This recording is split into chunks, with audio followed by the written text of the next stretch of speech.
confort, tecnología y servicio, Aerolíneas Argentinas, vuelos directos New York-Buenos Aires y conexiones a toda la Argentina y países vecinos. Si sus múltiples responsabilidades personales y profesionales le impiden seguir una carrera universitaria, ahora es su oportunidad. Estudie desde la comodidad de su hogar y en horarios que se ajusten a usted y su tiempo. Clases las 24 horas del día, 365 días al año. Nuestras clases son 100% a través del Internet. Tenemos programas de 2 y 4 años y también maestrías y doctorado. Visite nuestra página web o llámenos hoy al 305-448-7454.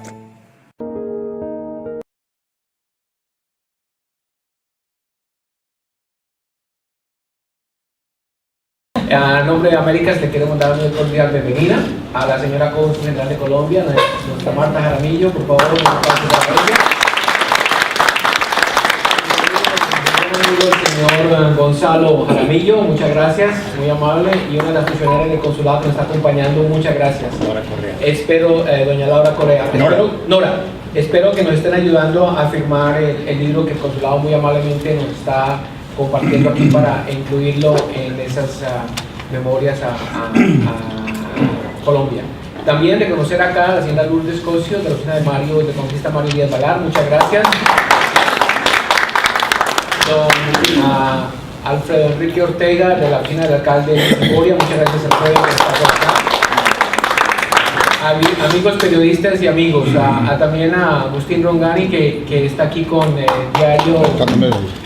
¿Cómo se llama? TV Radio Miami. TV Radio Miami. Pueden sintonizar en cualquier lugar. Para que sepan, estamos subiendo la señal en vivo, entonces ojo con lo que dicen y todo. Hace unos días atrás estaba hablando y Jaime estaba de viaje y yo no estaba porreado todavía por mi bicicleta. Sí. Y Jaime me dijo, tengo una idea, dije, yo también tengo otra. Entonces creo que ninguno de los dos la inició, ninguno de los dos la terminó, pero era hacer esto. Hacer un reconocimiento y traer a unos amigos, panelistas, amigos que pudimos llamar así y decirles, mire, me apoyan en esto, y todos inmediatamente me dijeron que sí, incluyendo don Ocario Bermúdez, que próximamente el 1 de mayo lo vamos a estar reconociendo en la calle Ocario Bermúdez Way. By the way, me llamaron de Caracol, perdón, vieron que no hay tráfico en la entonces los que vienen de allá no van a llegar tarde. Pero, y comenzamos a compartir y decir, es importante que reconozcamos y resaltemos muy bien esta obra literaria de este gran colombiano y este gran personaje que ha hecho mucho por Colombia y nos ayudó muchísimo. Así que muy importante también reconocer al Grupo de Américas que nos está ayudando en este momento, que se ha incorporado. Don Hernando Torres, por favor, te pones de pie, todo lo que es la parte de las bellas flores,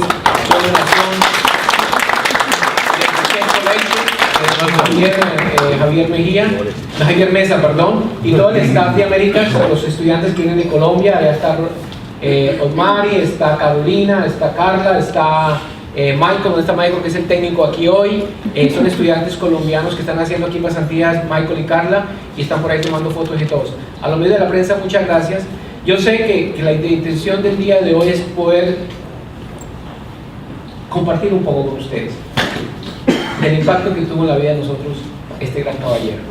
Yo tal vez no fue tanto porque salí del país muy joven y regresé y estuve afuera, estuve adentro y me dediqué más al tema de la aviación que cualquier otra cosa, pero definitivamente hay mucho impacto. Me acuerdo de mi casa, mi hogar, mis padres, mis hermanos, mi hermano Eduardo, que le encantaba leer, todos los días se sentaba a leer y nos compartía. Entonces yo cuando estaba niño en Bogotá hace más de 50 años, tal vez 50 años, entonces es muy importante. Así que a todos muchas gracias, a los panelistas les agradezco mucho que nos acompañen, pero aquí todos somos panelistas, aquí todos estamos compartiendo, y Jaime, que muy bien como comunicador de nuestra comunidad y también un gran amigo y miembro de la Junta Directiva de Américas, le agradezco mucho, Jaime, que haya aceptado esto y que nos haya moderado esta charla. Por favor, un aplauso a Jaime y a todos los panelistas.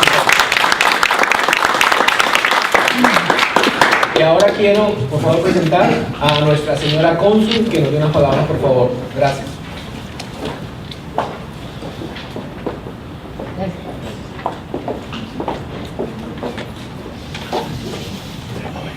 Buenos días.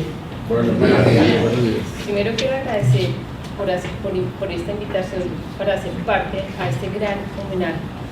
Yo creo que los colombianos nunca nos vamos a cansar de rendirle tributo a nuestro gran premio de literatura, a Gabriel García Márquez.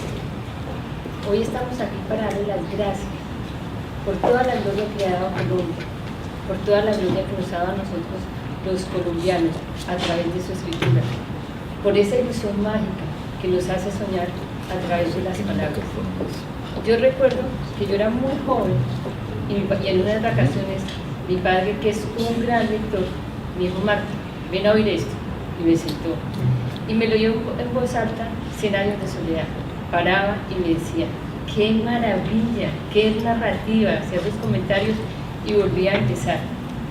Yo creo que todos nosotros hemos disfrutado sus obras, pero también hemos disfrutado su gloria, la cual nos llena de gran orgullo y también de un inmenso sentimiento de cariño y de admiración. Gracias, Gabo, por soñar con una Colombia en paz, por apoyar la paz, para que la paz no sea solo el sueño de todos nosotros los colombianos, sino que la paz sea una realidad. Yo les voy a leer el mensaje que el Ministerio de Relaciones nos ha enviado. El Ministerio de Relaciones Exteriores expresa su más profundo dolor por la muerte de Gabriel García Márquez, el más grande embajador de la riqueza de nuestra lengua y nuestra cultura, el más agudo intérprete de nuestra realidad y de nuestros sueños. La obra de Gabo ha sido para millones de personas de todas las nacionalidades su primer acercamiento a Colombia y a América Latina. Y gracias a sus novelas y cuentos, muchos pasaron de las páginas a la realidad, para descubrir por sí mismos la riqueza de nuestra diversidad. El Premio Nobel de Literatura 1982 estará siempre en nuestras mentes y corazones. Su literatura es parte central de nuestra memoria e identidad, tanto que sería impensable acercarse a nuestra historia sin las claves que él dio para interpretarla. Los colombianos en todo el mundo tenemos algo que agradecer a Gabo. Su obra nos ha inspirado, iluminado, acompañado y nos ha engrandecido como lectores y como ciudadanos del mundo.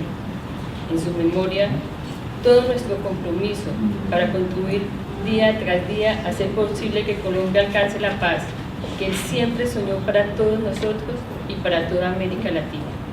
A su esposa Mercedes, a sus hijos y nietos y a todos los suyos, nuestra solidaridad y afecto. Mil gracias.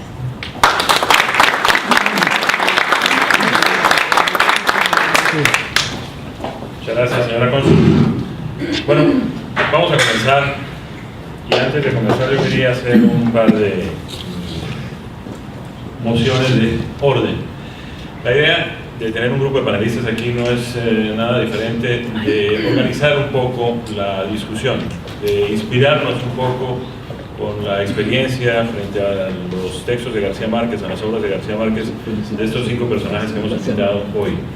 Pero eso no quiere decir que solamente ellos van a participar. Más adelante tendremos la participación de todos los que deseen hacerlo a través de un micrófono que vamos a estar pasando ahora por los distintos lugares. Más adelante tendremos también un aporte importantísimo que nos ha traído nuestro valiosísimo artista Gabriel Romero, cantante y compositor, muy importante para quienes los pocos que no deben conocer a Gabriel Romero, porque todos lo conocemos y lo llevamos en nuestro corazón. Gabriel Romero es quien tuvo la responsabilidad de hacer universal otra obra maravillosa de otro gran colombiano, que fue el maestro José Barros. A Gabriel le tocó hacer mundialmente reconocida la obra La Miragua. Él está aquí con nosotros y nos va a traer un tema que él mismo compuso, como ha compuesto tantos para tantos cantantes, y esta vez para hacer un homenaje a García Márquez. La idea es hablar de literatura, hablar de la obra de un colombiano importantísimo. No vamos a entrar en temas políticos, ni mucho menos no se trata de eso. Vamos a hablar de su obra, vamos a hablar de su legado, y vamos a compartir aquí entre nosotros, entre amigos, entre compatriotas, entre vecinos, entre colegas, pues toda esa maravilla que hay detrás de cada una de las letras de Gabriel García Márquez. Para comenzar, tenemos el privilegio de tener aquí con nosotros al maestro Eucario Bermúdez. No necesita presentación, aunque ha habido tantas y seguramente muchas personas en el Consejo del Condado Miami-Dade conocieron detalles de lo que es la vida de Eucario Bermúdez para tomar la decisión que nos glorifica a todos nosotros, que nos engrandece a todos como colombianos, de bautizar una calle del condado Miami-Dade con el nombre de Eucario Bermúdez, comunicador, periodista, locutor, pero sobre todo un líder de esa comunidad como no hay dos. Hemos dicho muchas veces, cada vez que lo presentamos, que es difícil encontrar un colombiano más importante en Miami que Eucario Bermúdez. Eucario, es un placer tenerlo con nosotros. Bienvenido.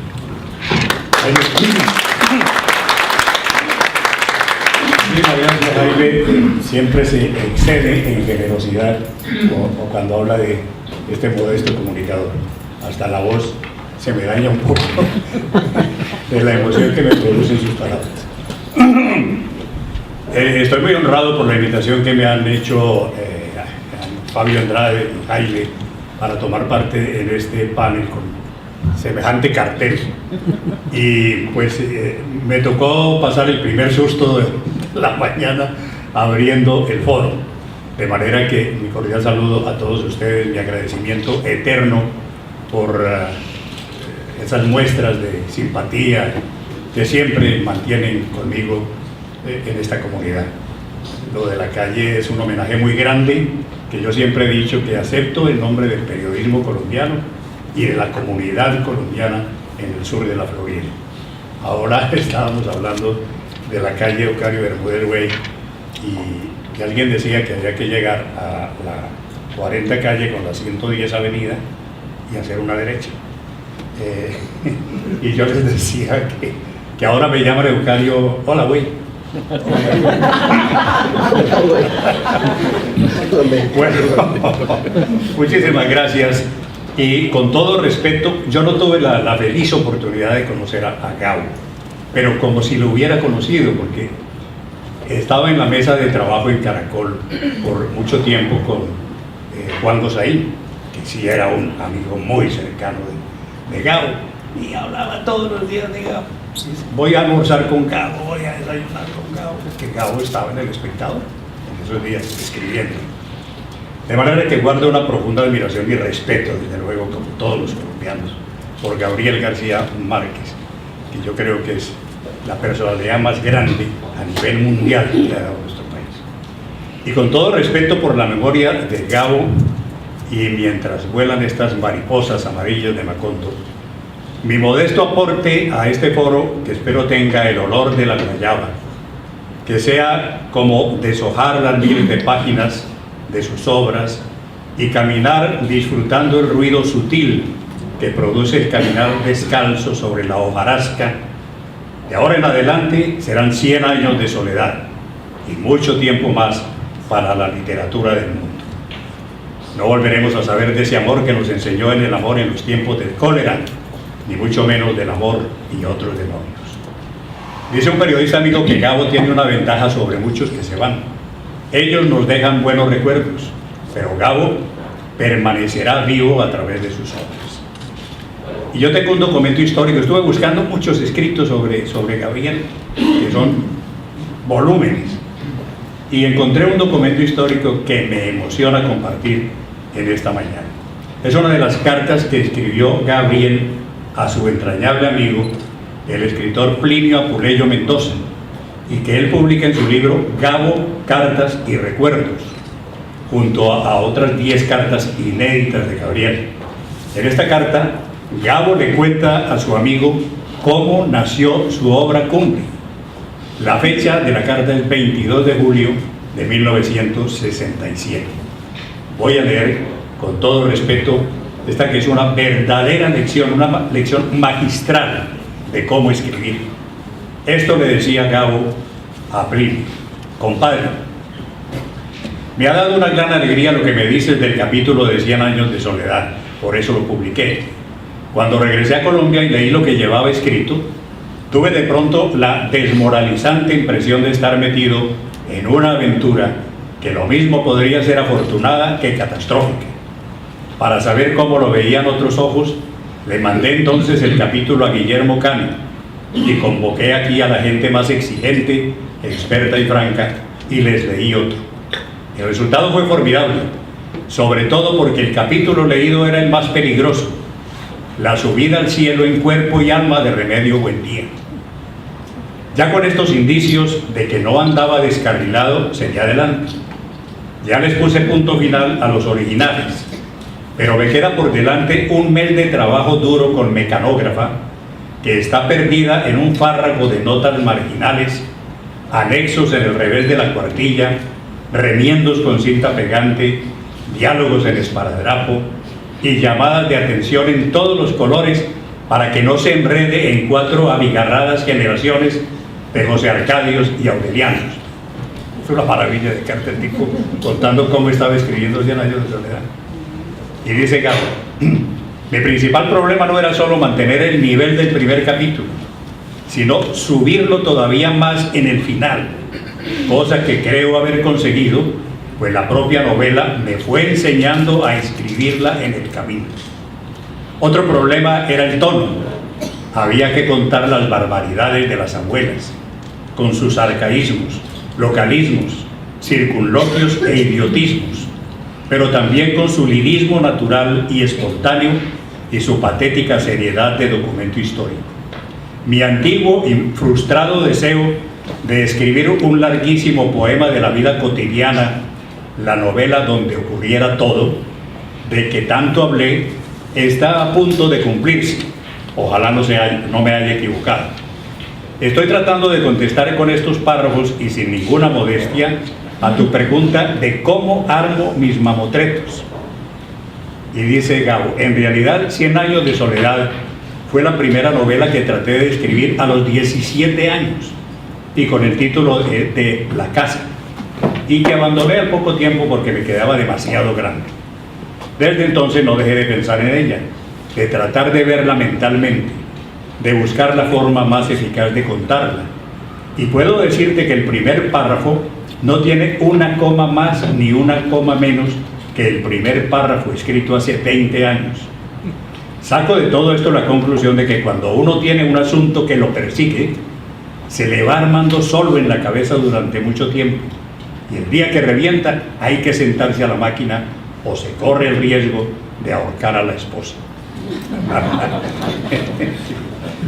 Lo más difícil es el primer párrafo, pero antes de intentarlo hay que conocer la historia también como si fuera una novela que ya uno hubiera leído y que es capaz de sintetizar en una cuartilla.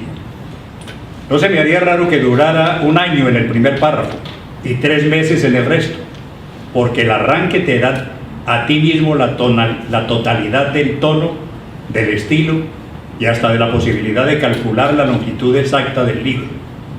Para el resto del trabajo no tengo que decirte nada, porque ya Hemingway lo dijo en los consejos más útiles que he recibido en mi vida. Corta siempre hoy cuando sepas cómo vas a seguir mañana. No solo porque esto permite seguir mañana, no solo porque eso te permite seguir pensando toda la noche en el principio del día siguiente, sino porque los atrancones matinales son desmoralizadores, tóxicos y exasperantes, y parecen inventados por el diablo para que uno se arrepienta de lo que está haciendo. En cambio, los numerosos atrancones que uno se encuentra a lo largo del camino y que dan deseos de suicidarse son algo así como ganarse la lotería sin comprar billete, porque obligan a profundizar en lo que está haciendo, a buscar nuevos caminos, a examinar otra vez todo el conjunto, y casi siempre salen de ellos las mejores cosas del libro. Lo que me dicen de mi disciplina de hierro es un cumplido inmerecido. La verdad es que la disciplina te la da el propio tema. Si lo que estás haciendo te importa de veras, si crees en él, si estás convencido de que es una buena historia, no hay nada que te interese más en el mundo y te sientas a escribir, porque es lo único que quieres hacer, aunque te esté esperando Sofía Loren. Para mí esta es la clave definitiva para saber qué es lo que estoy haciendo. Si me da flojera sentarme a escribir, es mejor olvidarse de eso y esperar a que aparezca una historia mejor. Así he tirado a la basura muchas cosas empezadas, inclusive casi 300 páginas de la novela del dictador, que ahora voy a empezar a escribir por otro lado, completa, y que estoy seguro de sacarla bien. Esto es una maravilla, no sé, me falta una página y un poquito, si quieren que la termine. Dice Gabo, a Plinio: yo creo que tú debes escribir la historia de las tías de Toca y de todas las demás verdades que conoces. Por una parte, pensando en política, el deber revolucionario de un escritor es escribir bien. Por otra, La única posibilidad que se tiene de escribir bien es escribir las cosas que se han visto. Tengo muchos años de verte atorado con tus historias ajenas, pero entonces no sabía qué era lo que te pasaba, entre otras cosas porque yo andaba un poco en las mismas. Yo tenía atragantada esta historia donde las esteras vuelan, los muertos resucitan, los curas levitan tomando tazas de chocolate, las bobas suben al cielo en cuerpo y alma, los maricas se bañan en albercas de champaña, las muchachas aseguran a sus novios amarrándolas con un dogal de seda como si fueran perritos, y mil barbaridades más de esas que constituyen el verdadero mundo donde tú y yo nos criamos, y que es el único que conocemos. Pero no podía contarlas simplemente porque la literatura positiva, el arte comprometido, la novela como fusil para tumbar gobiernos, es una especie de aplanadora de tractor que no levanta una pluma a 1 centímetro del suelo. Lo único que me permite subir una señora en cuerpo y alma es la buena poesía, que es precisamente el recurso del que disponían tus tías de Toca para hacerte crecer con una seriedad así de grande que a tus hermanitas las traían las cigüeñas de París. Yo creo por todo esto que mi primera tentativa acertada fue La hojarasca y mi primera novela, 100 años de soledad. Entre las dos, el tiempo se me fue en encontrar un idioma que no era el nuestro, un idioma prestado, para tratar de conmover con la suerte de los desvalidos o llamar la atención sobre la chambonería de los curas y otras cosas que son verdaderas, pero que sinceramente no me interesan para mi literatura.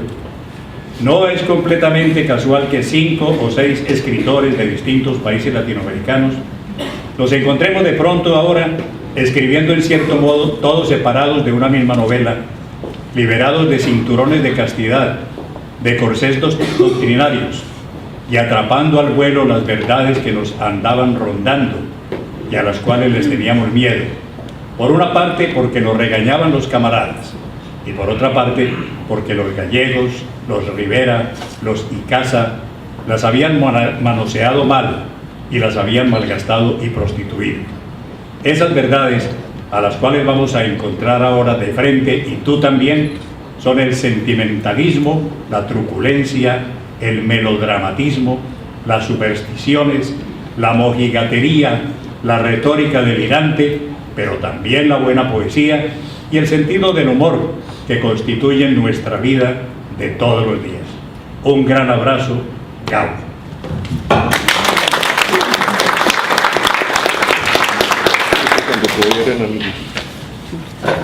Vamos a continuar más adelante. Armando Caicedo ya está preparando su texto, pero vamos a ir mezclando algunas cosas que tenemos preparadas para ustedes en la mañana de hoy. Yo quiero invitar a Gabriel Romero. Gabriel Romero nos va a contar un poco acerca de esta nueva canción que está lanzando en homenaje al maestro Gabriel García Márquez.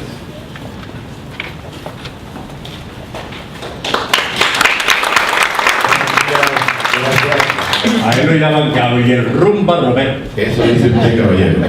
Está bien verso. Bueno, de verdad que sí, complacidísimo estar aquí con ustedes y gracias a Jaime, a Fabio, a todos por esta invitación. Muy buenos días, señora Alfonso, tengo el gusto de conocerla. Mucho gusto a todos los amigos, a Oscario, a Jaime, bueno, a todos los que estamos aquí. Bueno, esta sorpresa que me llevo, aparece por aquí don Lisandro Mesa, que también está en el padre.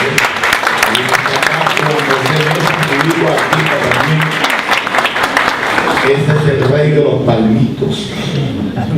Sí, alcalde emérito. Bueno, cuando ya una persona, lástima que las cosas no se hacen en vida. Cuando la persona desaparece es cuando empiezan a desempolvar. Y todo el mundo tiene una historia de Gabriel García Márquez ahora. Yo tuve muchas ocasiones que compartí con él. Yo me acuerdo una vez en la casa de Poncho Zuleta en un festival vallenato. Se reunían mucho los compañeros de él que eran Escalona. Él decía, bueno, Poncho, yo vengo aquí a esta reunión, pero no tomen fotos, porque después Escalona se va a ufanar diciendo, mira, Gabo tiene más arrugas que yo y apenas me lleva 1 año. Esos eran los tiros de él. Usted me acuerdo cuando le preguntaron cómo era un Concorde cuando él fue a recibir el premio. Me da pena decirles esto, pero voy a decir textualmente lo que él dice. Un Concorde, como es un avión, era un avión estrecho, que iba no sé cuántas millas o cuántos kilómetros por hora, decía, mira, para que no me preguntes tanto, Rafa, ese es un DC3 a toda mierda. Pero bueno, en todo caso, yo hacía rato, desde muy pequeño también, no digo tan pequeño porque tampoco que pensamos que ya nosotros somos jóvenes de la cosecha pasada, ¿verdad, Eucalia? Entonces, siempre los que estamos en estos avatares de la música, la inquietud es lo que uno ve, lo describe, pero lógicamente haciendo algún verso y a veces convierte en una canción. Yo leí mucho, García Márquez decía que la primera novela de él es 100 años en soledad, y yo les digo que eso no es verdad. Él había intentado muchas veces, como dice José Barros, esta fue una de mis primeras canciones y ya había hecho 1000.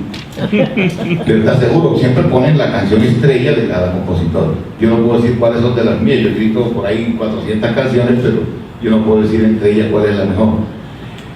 Entonces un día me senté, ni siquiera tendría García Márquez que 8, 9 años atrás, y yo empezaba y no encontraba por dónde hacer una canción con la obra de García Márquez, porque era difícil, y mucho más atreverse a cantar una canción que de pronto le pareció un adefesio a un premio como el Nobel de la Literatura.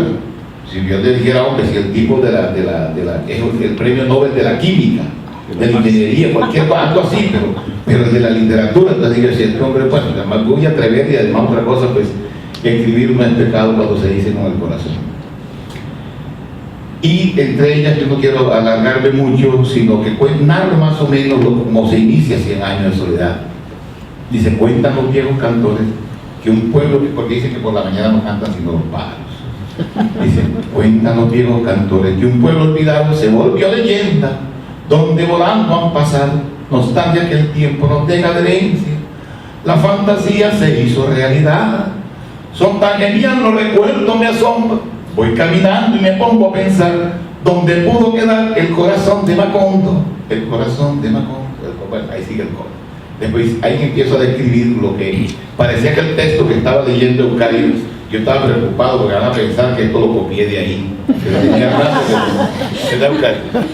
Porque dice, si la hojarasca se forma, una guacharaca se siente, cuando uno camina, llega la muerte anunciada, gritando que la mala hora se arriba, el coronel no tiene quien le escriba, y el general está en su laberinto. Los funerales de la mamá grande relatan el naufragio que sus ojos han visto. Del amor y otros demonios, le pido a Dios que me salve en la vida, encontrar el patriarca en su otoño, y el olor a guayaba que regrese un buen día. El corazón de Macondo, el corazón de Macondo. Y el corazón de Macondo, que nunca no he podido encontrar, hace rato estoy viviendo 100 años de soledad.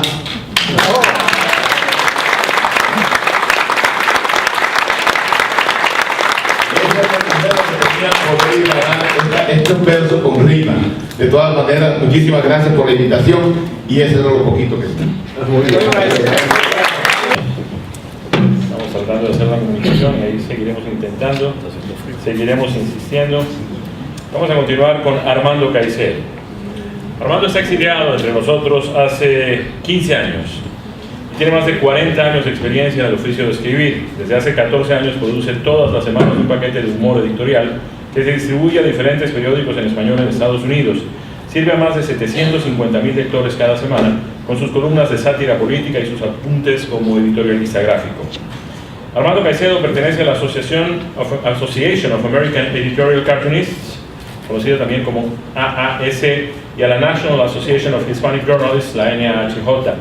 En 3 ocasiones ha sido galardonado con el premio José Martí, concedido por la National Association of Hispanic Publications, como reconocimiento a su trabajo como editorialista gráfico en El Tiempo Latino, el semanario en español del Washington Post. En 1989, la revista Time lo reconoció como uno de los más destacados creativos de América Latina. Armando Caicedo es autor de un libro de historia, 3 novelas y 2 libros sobre humor, y ha publicado más de 2.500 columnas en periódicos de Estados Unidos y América Latina. Aquí está con nosotros Armando Caicedo. Muchísimas gracias por la invitación, a Fabio, a Jaime. Me encanta estar con estos panelistas. Voy a ser muy breve. Hace 20 y tantos años escribí para el diario El Tiempo de Bogotá 260 crónicas sobre los eventos cumbres del siglo XX. Este fue un proyecto que me impulsó don Enrique Santos Castillo dentro de una serie que se llamó La Clave del Tiempo. Entre los eventos sucedidos en 1982, el que estuvo rodeado de mayores emociones y que fue objeto de una de estas crónicas fue la entrega del Premio Nobel de Literatura a Gabriel García Márquez. Y yo me voy a permitir leer ese texto, que es muy corto, sobre la crónica de cómo fue la entrega de ese premio. Con el corazón sobrecogido y las nalgas apretadas, los privilegiados colombianos que asistieron a la ceremonia no pudieron contenerse. Ese es el nuestro, gritaron, nuestro Nobel.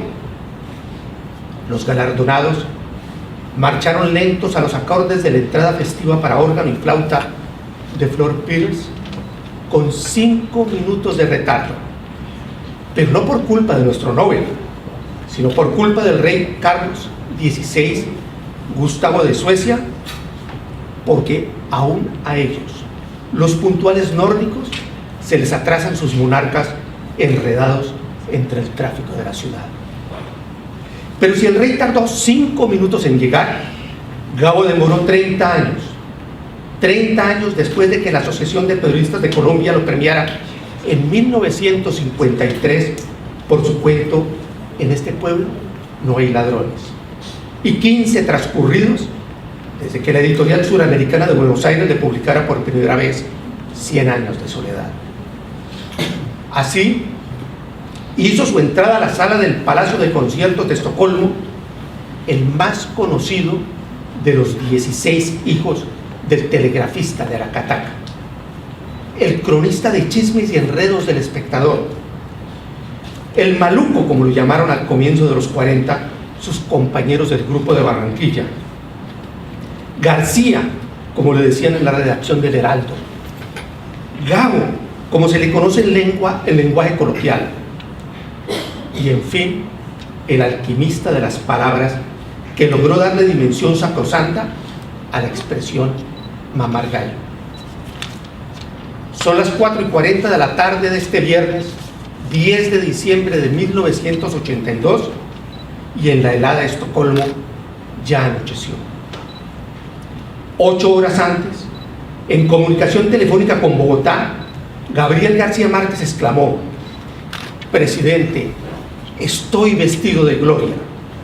Y Belisario Betancur le respondió: oh gloria inmarcesible. Minutos antes de ingresar a la ceremonia, cuando fue recibido por las luces de las cámaras y la explosión de los flashes y los aplausos y los gritos, apuntó desafiante: carajo, es como si uno estuviera vivo y al mismo tiempo asistiendo a su entierro. La severa sesión presidida por los monarcas se inició con el discurso del académico Robert Brown, vicepresidente de la fundación, quien exaltó la importancia y tradición de los premios 82 años después de ser instituidos por el inventor de la dinamita Alfred Nobel. De inmediato se procede a la estricta ceremonia de premiación ensayada durante horas y horas y horas por unos tímidos científicos y un soñador caribeño que a duras penas se entendían a señas. Con las notas de pompa y circunstancia, los galardonados repiten de memoria la rutina. Aparece Wilson en física, Luger-Klum en química y los 3 premiados en medicina, Bergström, Van y Samuelson. Por fin es el turno del sexto, el nuestro, el nieto del coronel Nicolás Márquez. Larry Gillespie lo presenta en francés y lo invita a recibir el premio. La rosa amarilla que lo acompaña yace exánime sobre su silla, como guardándole el puesto. La orquesta se cuela por entre los aplausos y el golpeteo sincopado de los corazones con el intermeso interroto del Bela Bartók. Gabo se dirige hacia el rey. No camina, levita. El contraste entre fondo y forma le coloca una aureola luminosa. Es que el blanco liquiliqui de su atuendo caribeño riñe apasionado con la sobriedad de los negros y grises de 1,5 millares de rígidos zapolevas. Es la antítesis del negro el que le permite lucir luminoso con un halo de apariencia macondiana. Recibe el premio, estrecha la mano del monarca, se vuelve hacia la sala, se inclina emocionado. La ovación tiene la fuerza estrepitosa de esos trenes que entraban a la zona bananera coronados con miles de racimos de peones y de plátanos que en los sueños de su infancia conoció. Allí en Estocolmo, en el hoy ombligo de la tierra, a decenas de miles de kilómetros de su Aracataca, García Márquez escucha reverente los aplausos. Es el hijo de Gabriel Eligio y Luisa Santiago, el sobrino de Francisca Márquez, esa fuente inagotable de historias sobre la guerra civil y sobre el auge y la caída del imperio bananero del que Gabo bebió sabiduría en su niñez. Es el alumno del profe Calderón Hermida en Zipaquirá, el inquilino malapaga de Madame Lacroix, a quien en sus años de soledad en París le quedó debiendo 1 año. El contador de sueños y fantasías, a quien se le acaba de otorgar el Premio Nobel de Literatura 1982. Regresa a su silla, rescata su rosa amarilla. La ceremonia de premiación está por terminar. Son 90 minutos de una helada exactitud. Son las 6 de la noche. 1 hora más tarde, García es invitado de honor al banquete que ofrece la alcaldía de Estocolmo. Gabo, con nostalgia de mojarra frita y patacones, de sorbete de guayaba y ron blanco, se sentó a manteles. Él y otros 1.300 invitados dieron cuenta de 100 kilos de carne de reno en rebanadas y 400 kilos de salmón. Se animaron con 250 botellas de champán y 160 botellas de oporto. Y finalmente dieron cuenta del ya famoso postre, el helado Nobel. A los brindis habló. En simultánea, a esa misma hora, cayó sobre Aracataca una lluvia de mariposas amarillas arrojadas desde una avioneta. Los cobres de las bandas y las flautas de millo les desencalambraron las caderas a miles de mujeres e iniciaron un revoloteo de polleras como si obedecieran a una secular consigna destinada a exorcizar la soledad del pueblo con porros, gaitas y cumbias. Las papayeras brotaron espontáneas en cada esquina y el aroma de un pantagruélico sancocho se tomó la población. Y es que había motivos para estar alegres. Este pueblo fantasma recibirá esta misma noche, junto con el premio Nobel, la llegada por fin de la luz eléctrica, con la misma emoción y curiosidad con la que recibieron más allá de la frontera de su última memoria la llegada del hielo. Vamos a escuchar a continuación a Beatriz, pero yo quería hacer una pequeña acotación y animémonos todos también para que participemos juntos. Más adelante tendremos, después de Beatriz, tendremos al maestro Lisandro Mesa y su hijo Juan José, que también nos acompañan esta mañana. Un aplauso para el maestro Lisandro.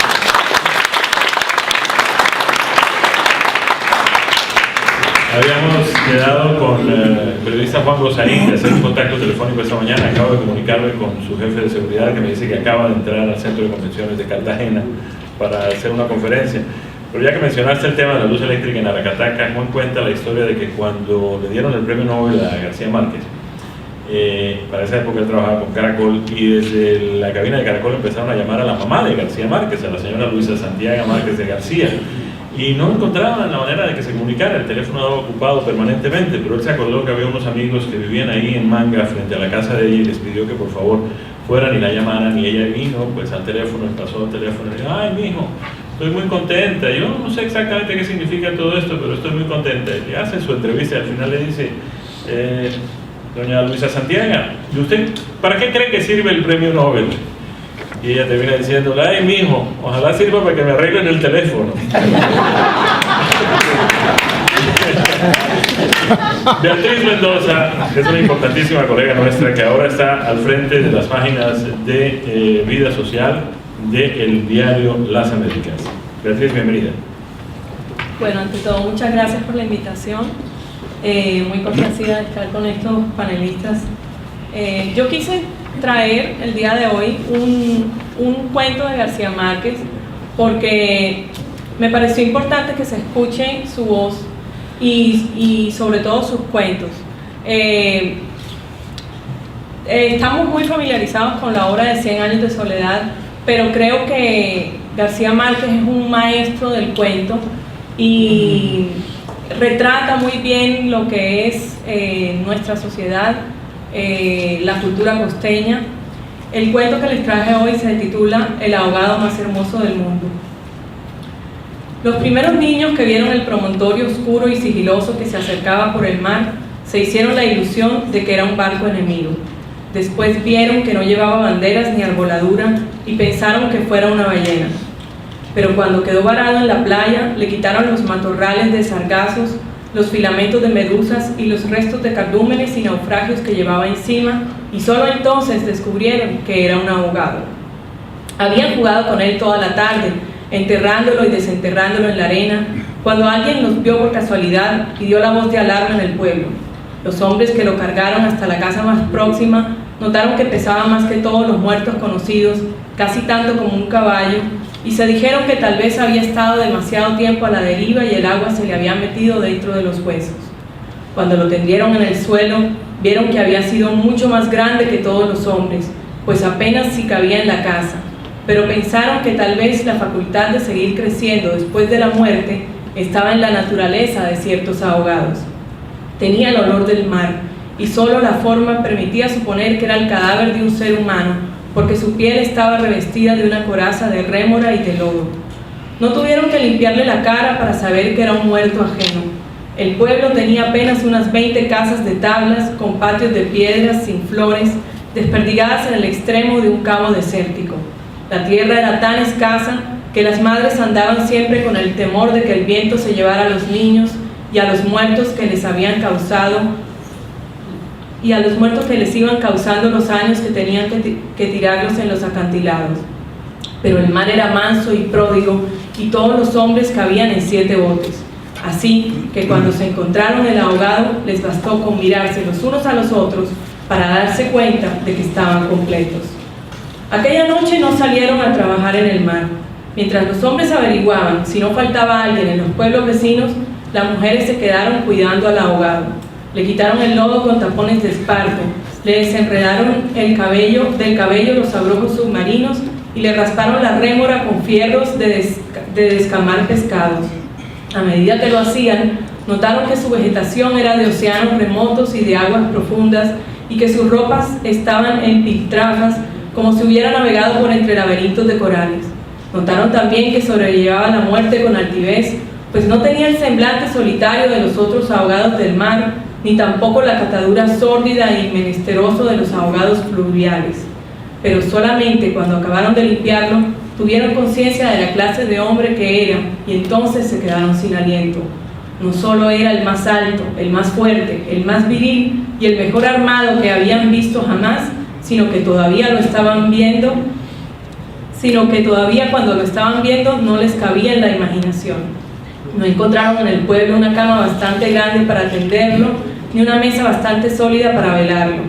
No le vinieron los pantalones de fiesta de los hombres más altos, ni las camisas dominicales de los más corpulentos, ni los zapatos del mejor plantado.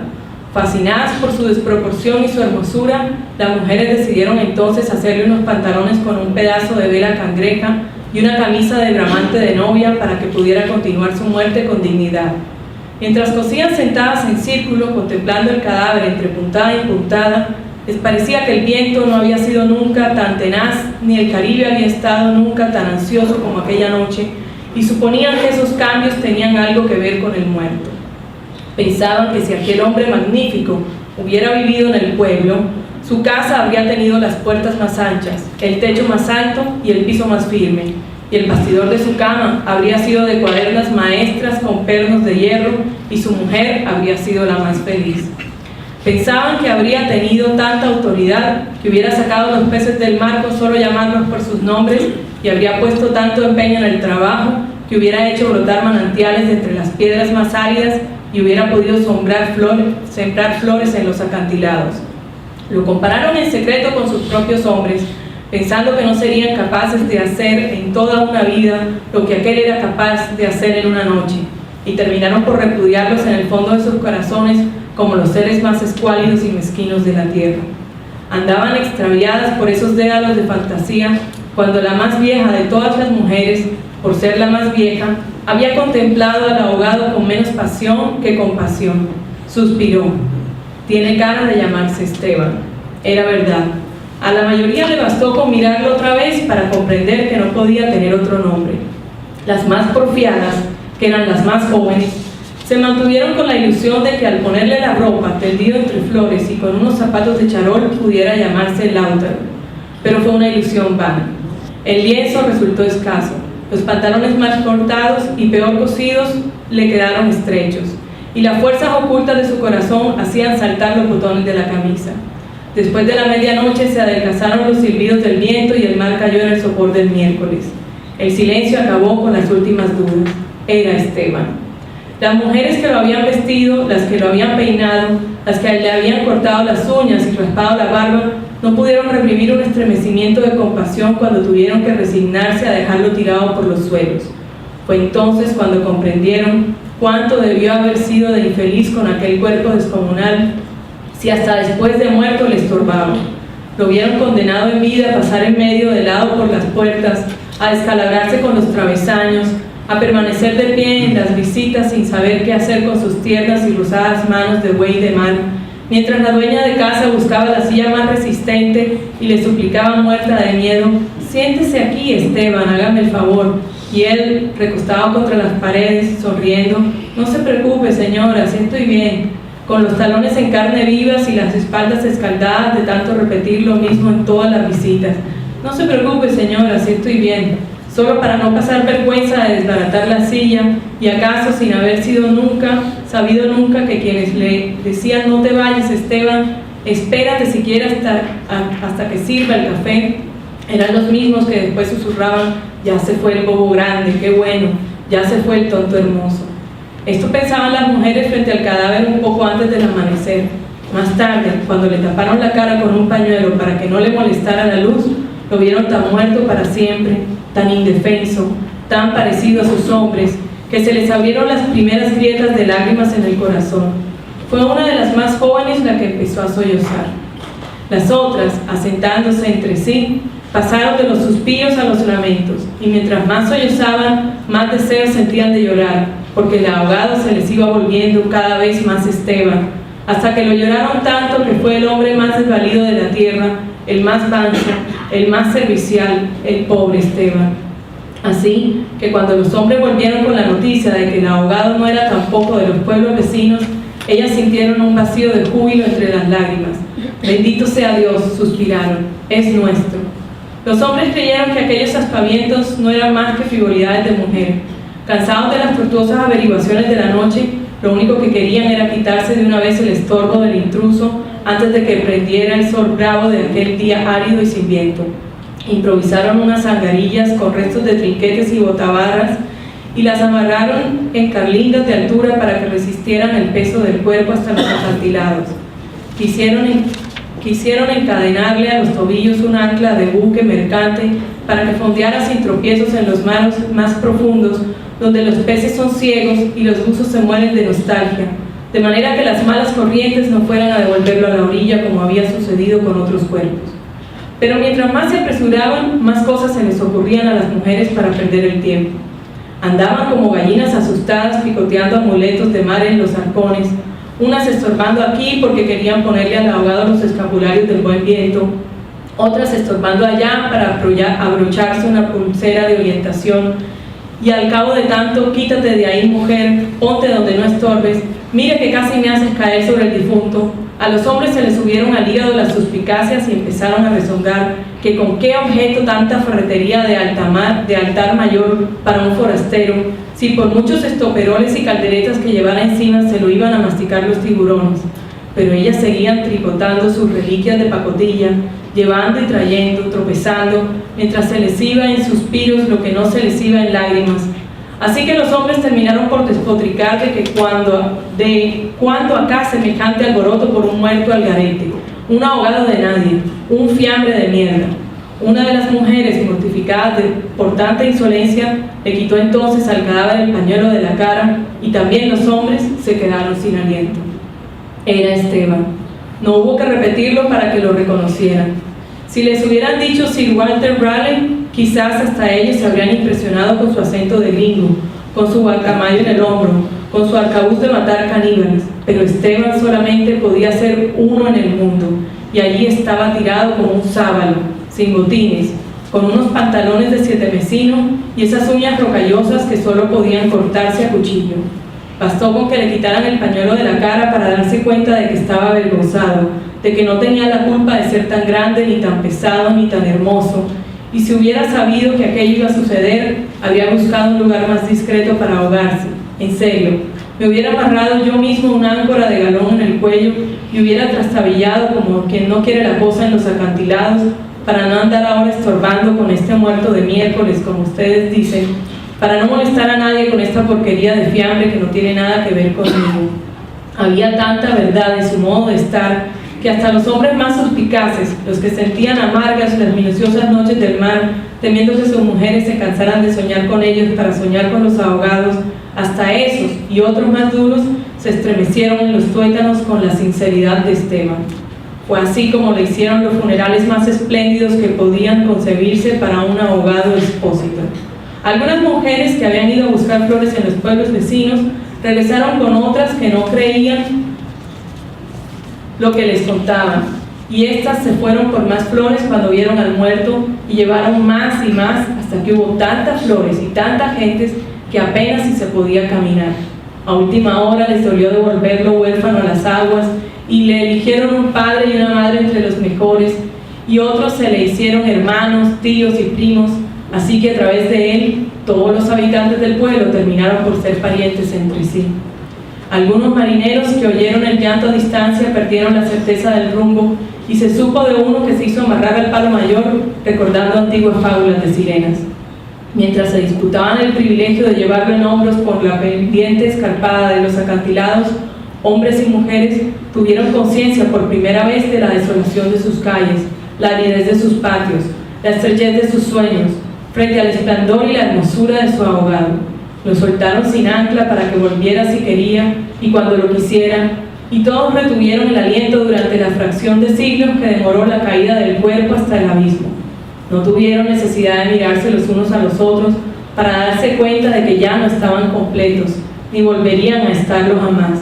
Pero también sabían que todo sería diferente desde entonces, que sus casas iban a tener las puertas más anchas, los techos más altos, los pisos más firmes, para que el recuerdo de Esteban pudiera andar por todas partes sin tropezar con los travesaños, y que nadie se atreviera a susurrar en el futuro: ya murió el bobo grande, qué lástima, ya murió el tonto hermoso, porque ellos iban a pintar las fachadas de colores alegres para eternizar la memoria de Esteban, y se iban a romper el espinazo excavando manantiales en las piedras y sembrando flores en los acantilados, para que los amaneceres de los años venturos, los pasajeros de los grandes barcos despertaran sofocados por un olor de jardines en alta mar, y el capitán tuviera que bajar de su alcázar con su uniforme de gala, con su astrolabio, su estrella polar y su ristra de medallas de guerra, y señalando el promontorio de rosas en el horizonte del Caribe, dijera en 14 idiomas: miren allá, donde el viento es ahora tan manso que se queda a dormir debajo de las camas, allá donde el sol brilla tanto que no saben hacia dónde girar los girasoles. Sí, allá, ese es el pueblo de Esteban. Mientras el maestro se prepara, Eduardo Durán nos hace una pequeña acotación. Sí, respondía: 100 años de soledad es un vallenato de 350 páginas. Es más, cuando estaba escribiendo 100 años de soledad en México, interrumpió esa escritura en el año 66 y se vino a Aracataca y llamó al maestro Escalona y organizó el primer festival vallenato de que se tenga historia en la costa. Después, en el 67, sería el oficial. Su admiración por Escalona era tal que cuando fue a recibir el premio Nobel en el año 82, se llevó 2 conjuntos vallenatos que seleccionó Escalona y a Escalona mismo. Y cuando recibió el premio Nobel, sacó un libro de 100 años de soledad y se lo autografió a Escalona con esta frase: al hombre que más admiro en el mundo. Así es que para nosotros es muy grata la presencia de compositores, de juglares vallenatos como ustedes. Claro.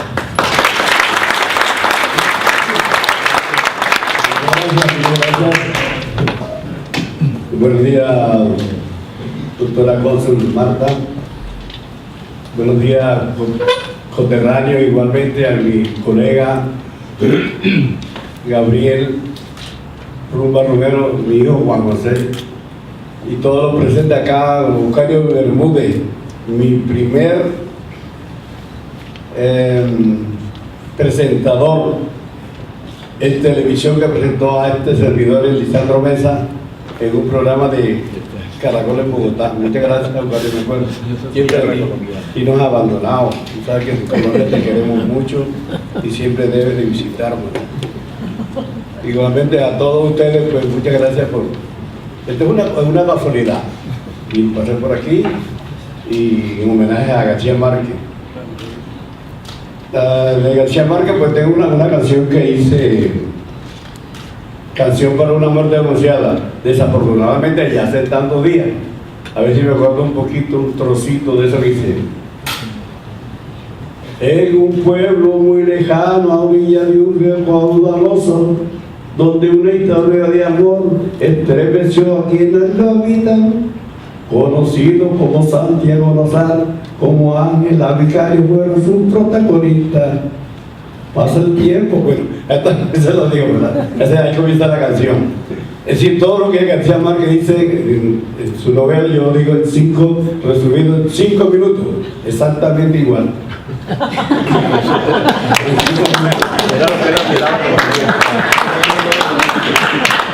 Sí, hay que narrar todas esas cosas, ¿verdad? Que me dio bastante trabajo, pero lo hice. Una canción, yo creo que ha sido una de mis mejores composiciones, porque hay que tener mucho folclore también para hacer una canción. Yo creo que ahí es donde estaba el veneno de García Márquez, ser muy espontáneo folclorista, porque ahí es donde si él escribía sus cosas en sus libros, y uno está leyendo un libro de García Márquez y está riéndose. Así son mis canciones también. Mis canciones son como un libro de Condorito. Yo con mis canciones la gente baila y se está riendo de lo que digo. Entonces por eso pues el folclore, las canciones tienen que hacer llorar o reír, o de no viene nada. La presencia de ellos, ¿no? Hay algo nuevo que tengo Eucario. Dicen que mi abuelita sí prefiere a su agua de linaja, y si se la da en helada, dice que todo le duele, porque el barro purifica y lo envejece a la gente, porque el barro purifica y lo envejece a la gente. Por eso es que mi abuelita tiene completo los dientes en Totuma.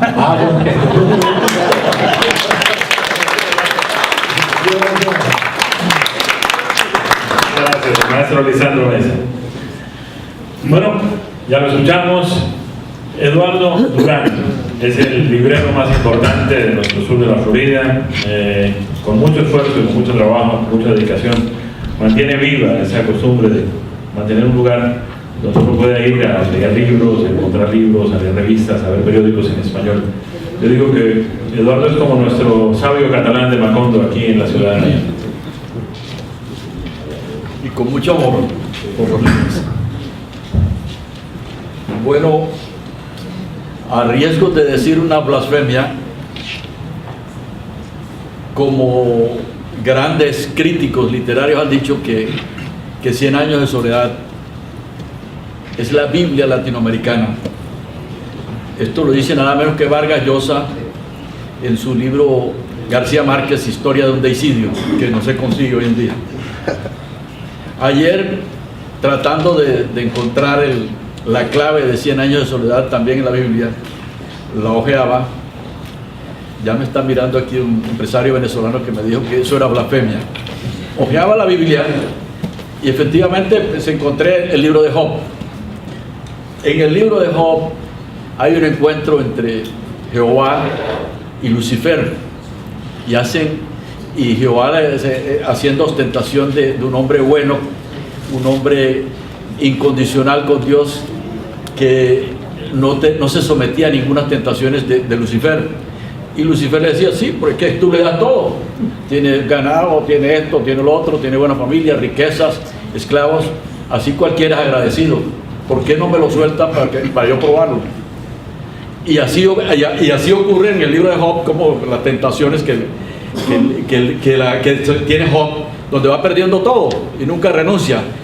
Después de leer el libro de Job, yo me quedo así de frente pasmado. Me digo, bueno, pero si esto es puro García Márquez.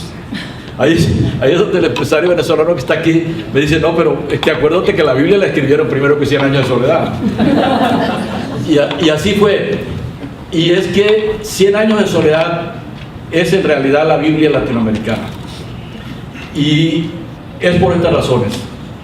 Desde los primeros párrafos de 100 años de soledad, donde habla que muchos años después el coronel Aureliano Buendía había de recordar aquella remota tarde en que su padre lo llevó a conocer el hielo. Y sigue. Macondo era entonces una aldea de 20 casas de barro y caña brava, construidas a la orilla de un río de aguas diáfanas que se precipitaban entre piedras pulidas, blancas y enormes como huevos prehistóricos. Ahí va entrando. Y sigue con esta frase que es la clave. El mundo era tan reciente que muchas cosas carecían de nombre, y para mencionarlas había que señalarlas con el dedo. Esto es una cosmogonía, es el comienzo de un mundo nuevo, es una Biblia nueva que va a escribir García Márquez, y es la clave para poder entender toda 100 años de soledad, porque en 100 años de soledad se da un reflejo bastante aproximado de la Biblia en todo, desde el Génesis que vimos aquí, está Moisés, está el que lo guía, que es Moisés en la tierra prometida, que es José Arcadio Buendía. Cuando José Arcadio Buendía mata a un hombre, y en esto hay una coincidencia también, Moisés también mata a un hombre antes de conducir su pueblo hasta la tierra prometida. La tierra prometida, ahí está en 100 años de soledad, es Macondo. Él guía a su pueblo, guía a los que lo siguen, 20 hombres con sus familias, hacia la tierra prometida que es Macondo, y ahí así se funda Macondo. Luego sigue la historia, y todo en el fondo es una historia bíblica. Está la Asunción, cuando Remedios la veía asciendo al cielo, la Virgen, esa es la Asunción de la Virgen. Está todo, está hasta el final, que es el Apocalipsis, cuando ocurre que Macondo es arrasada por ese ciclón bíblico. Además hay una coincidencia con la Biblia, que hay una amenaza permanente de una potencia mundial extranjera que está sobre Jerusalén, que está sobre los judíos, que es Roma. En Macondo es la United Fruit Company, son los americanos, que en el fondo le dan la grandeza y al final la destrucción de Macondo, porque al final Macondo es destruida. Todo esto para resumir que 100 años de soledad se debe leer como una Biblia, pero tiene un problema, porque la Biblia uno empieza a leer y son 72 libros, y uno lee cada libro, y cada libro es una historia cerrada que uno lee completamente. En Macondo son innumerables historias, innumerables novelas contenidas dentro de la misma novela. Por eso Vargas Llosa decía que era la novela total y la novela completa. Entonces, cada personaje en 100 años de soledad es una novela. Si uno no es fácil sacarla del tronco de 100 años de soledad. Por ejemplo, Amaranta. La historia de Amaranta es de por sí una novela completa. Amaranta era de las primeras hijas de los Buendía, la segunda generación de los Buendías, y Amaranta tiene una hermana que es adoptiva, que es Rebeca. El problema de Amaranta y Rebeca es que Rebeca es más linda que Amaranta, y Amaranta pues siente no solo el rechazo de que no pertenece a la familia, sino que es más hermosa con ella, pues, y que los pretendientes prefieren a Rebeca. Por eso ella la maldice y trata de destruirla, y en un momento empieza a tejer la mortaja de la muerte de Rebeca. Le desea la muerte a Rebeca. Cuando ella termina de la mortaja de Rebeca, se le aparece a Amaranta la muerte. ¿Cómo es la muerte? La muerte es una mujer vestida de azul, de pelo largo, rubio, blanca ella, de pómulo saliente. Ahí está escrito en Cien años de soledad. Se le aparece a Amaranta y le dice: terminaste de tejer la mortaja de Rebeca, ahora empieza a tejer la tuya. Cuando la termines, te vas a morir. Y eso pasa y se recibe con esa misma cara de palo que leemos esas historias de la Biblia, porque es lo mismo. Y entonces, cuando ella está por terminar la mortaja, faltaban como 3 días, todo el mundo en Macondo sabe que cuando ella termine de tejer la mortaja se va a morir, se va a ir para el otro mundo. Entonces cada uno de los habitantes de Macondo quiere mandarle un mensaje a sus muertos, y empieza la casa a llenarse de mensajes, y ella lo recibía y le decía: esto yo se los haré llegar, no te preocupes, mire que es que yo no supe dónde dejó el hijo mío una fortuna que tenía, que él decía que la tenía, escríbamelo aquí que yo le doy el mensaje con mucho gusto, tan pronto me encuentre con él en otro mundo. Y efectivamente, cuando ella termina de tejer su mortaja, se muere y se llevó sus mensajes, quién sabe si los entregaría. Bueno, todo esto es para que tengamos una perspectiva para leer los libros de García Márquez, y en especial Cien años de soledad, que indiscutiblemente es la mejor novela latinoamericana y es la Biblia de los latinoamericanos. Eso es todo. A continuación vamos a escuchar a William Castaño. William Castaño ha desempeñado un trabajo importante también en la organización de este evento. Nació en Armenia en 1959. Armenia, Colombia. Estudió publicidad y mercadeo en la Universidad Jorge Tadeo Lozano y producción de televisión en la Universidad Javeriana. Desde los años 80 se radicó en la Florida, me consta, donde se ha desempeñado como estratega en temas de marketing y comunicaciones, director creativo, copywriter y escritor. Dentro de su carrera de escritor ha formado parte de diferentes grupos literarios con el objetivo de promover la literatura producida en idioma español dentro de los Estados Unidos. Es cofundador del grupo literario Book and Biblias, con sede en Miami, grupo creado para acompañar el esfuerzo de escritores huérfanos de editorial de origen latino que de forma aislada trabajan en la producción y difusión de sus obras. William es a su vez el director del blog literario bookandbiblias.com y ha colaborado de forma estrecha con diferentes autores latinoamericanos radicados en el sur de la Florida para facilitar la publicación de sus obras, dentro de las cuales se destacan La música del olvido, Fuga en sol menor para cuarteto imperfecto y Niño de agua y Las mariposas, del escritor colombiano Janiel Humberto Pemberti, Las alas del cóndor y La chica del Nogaró, del autor chileno Hernán Orrego, Crónicas de un exilio voluntario y El talento no se jubila, de autoría de don Eucario Bermúdez, el libro de crónicas novelescas de Enrique Córdoba Rocha, titulado Te espero en la frontera, al igual que Por el revés somos de mentira, de la desaparecida poeta y bloguera literaria Marta Sepúlveda. Como escritor, además de los monólogos de Ludovico, William Castaño Bedoya ha escrito Flores para María Susel y en el momento trabaja en su tercera novela, El Galpón. William. Convocar a esto. Yo no soy una persona de auditorios, por supuesto, nunca lo he sido. Cuando me llamó Fabio y me llamó Jaime a proponerme que estuviera en el panel, me agarró un susto gigantesco. Y me agarró por 2 circunstancias. Se trataba de García Márquez. Y cuando se trata de García Márquez, lo menos que podemos hacer nosotros es simplemente sentirnos asombrados por una obra tan maravillosa. Pero entonces estaba en la obligación de venir. Estaba en la obligación de hacer presencia. Entonces yo le pregunté a Fabio y le dije: Fabio, ¿y cómo va a ser eso? Entonces llegamos a un acuerdo y dijimos: no, pues hombre, ¿te acuerdas cuando hicimos una presentación de la música de Olvido en Weston de Pemberti, a quien saludo, Janiel Humberto, escritor colombiano? Está Hernán Orrego con nosotros también, que es un escritor chileno que forma parte del grupo, y por supuesto que les doy un cordial saludo a todos ustedes también. Entonces yo le dije: vamos a hacer un conversatorio, como lo hicimos, algo interactivo entre la gente y nosotros, y para que vayamos un poco como creando ese clima de la parte lúdica de la literatura, y especialmente la de Gabo, que era disfrutarla, asombrarnos con esos fragmentos tan sorprendentes. Y mirando cómo se ha venido desempeñando el evento de hoy, nos damos cuenta cómo don Eucario empieza con ese discurso, con esa carta tan majestuosa, y luego pasamos por Armando, y Armando nos cuenta ese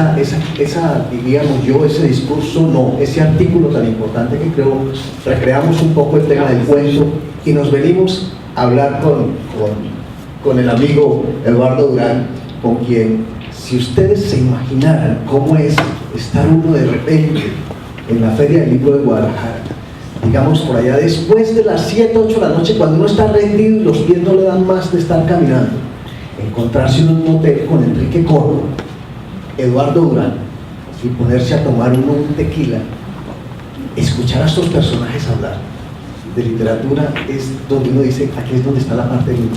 Pero vengamos al evento. Cuando llegó al evento, lo primero que yo hice es, miércoles, ¿qué hacemos? No, voy a llamar a mi hermano Gilberto en Bogotá y que me prepare un videíto como para pasarlo en el evento. ¿Y qué más hago? No, vamos a llamar a Pemberti, mira, hombre, que me invitaron a esto.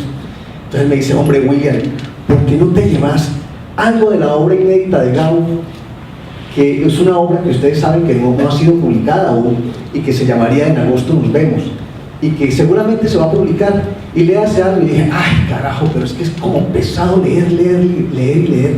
Entonces se me ocurrió algo que le propuse al panel, y que pues simplemente tiene que ver con esto. Me puse a hacer una lectura cazadora de 100 años de soledad. Hay quien dice que uno hace una lectura lúdica, que la disfruta, después hace una lectura más bien técnica, pero esa lectura cazadora es, a la que yo digo ahora, se pone uno a mirar una cantidad de cosas como la siguiente. Me pongo yo a leer y me doy cuenta que me voy metiendo en esas fantasías tan reales de Gabo, pero de repente me salen unos términos que digo, mira, es como un knockout, y yo qué hago. Entonces dije, voy a llevar al panel algunas cosas curiosas para preguntarle al público si sabe de qué se trata.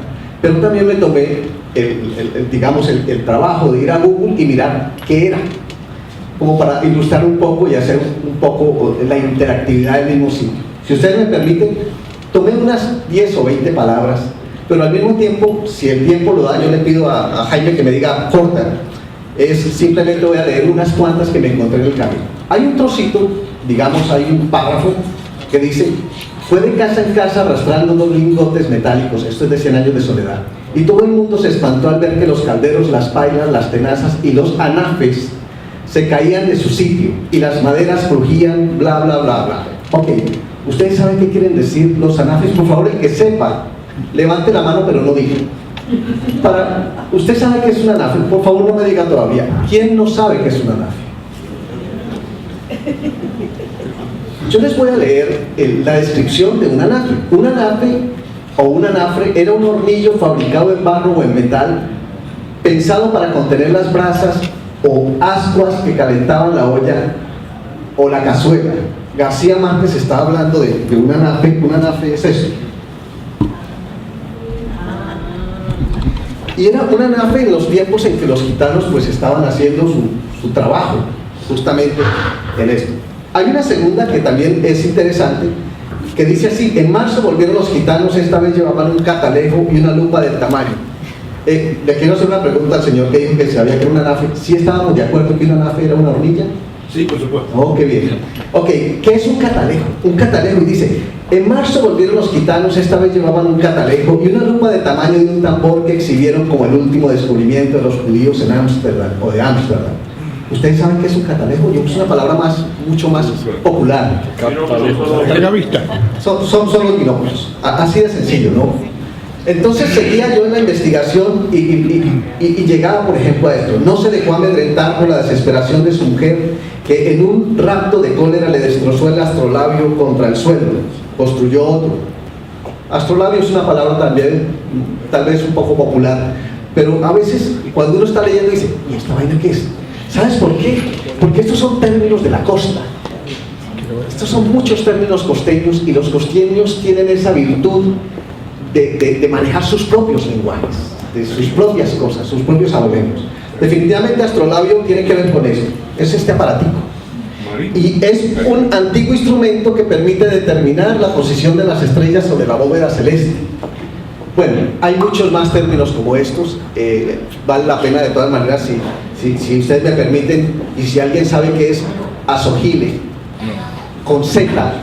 Yo tampoco sé. Inclusive cuando me fui muy lejos a mirar, voy a leerles en qué contexto está, a ver si de repente podemos adivinar. Dice así: seducido por la simplicidad de las fórmulas para doblar el oro, José Arcadio Buendía cortejó a Úrsula durante varias semanas para que le permitiera desenterrar sus monedas coloniales y aumentarlas tantas veces como era posible subdividir el azogile. Azogile. No, puede ser azogile, tenés razón. Entonces, no la encontré con tilde. Solamente logré encontrar de que, según los anales de la historia natural, que está puesto en un manuscrito de 1800, la palabra azogile o azogile se encuentra en relación con la presencia de este componente en los metales. Mercurio. Sí, puede ser. ¿Es un mercurio? Sí, azogue es mercurio. Azogue es mercurio. Oh. Y entonces ese es el término campestre, más coloquial. Para eso se usa cuando la gente que busca oro en las corrientes de agua, al agarrar el polvillo, lo reduce con azogue, con el mercurio. Claro que sí. Le agradezco mucho. 100 años de soledad. Sí, así es. Entonces, hay otros términos que no voy a leer los párrafos, pero por ejemplo, me encontré con escuálidas del velamen. ¿Ustedes saben qué es velamen? No tiene tilde, o sea, las velas de un barco. Y las tengo aquí simplemente para ponerlas conjunto de velas de una embarcación. Pero tú trajiste tu calanchín ahí, ¿no? Ahí lo traje porque también dice una parte: Melquiades había sucumbido a las fiebres de los médanos de Singapur. ¿Cuáles son los médanos de Singapur? Desierto. Son las dunas. Las dunas. Tienen toda la razón, gracias. Luego pasa por otro lado y dice: alguien que andaba por ahí buscando avalorios entre la basura, le dijo a Úrsula que la noche anterior había visto a su hijo en un tumulto de la farándula. Los avalorios. Las cosas de valor, buscando pequeños tesoros en la basura. Son pequeños tesoros, y los avalorios en esa época eran muy importantes porque eran todo este conjuntico de piedrecillas que aún se usan y que a las mujeres les encanta mucho, que es para hacer sus propias joyas. O sea que la humanidad siempre ha hecho sus joyas y sus aderezos, digamos, a punta de avalorios. Ese era el mundo donde se decía. Hay una que es mucha más fácil, decía: de los durmientes cargando una maleta ventruda. Es un adjetivo.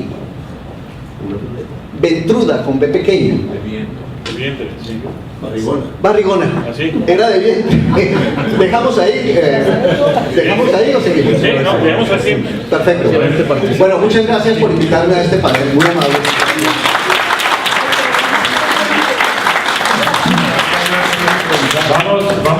Vamos a participar. La idea era justamente abrirle el espacio también a nuestros ilustres visitantes de hoy.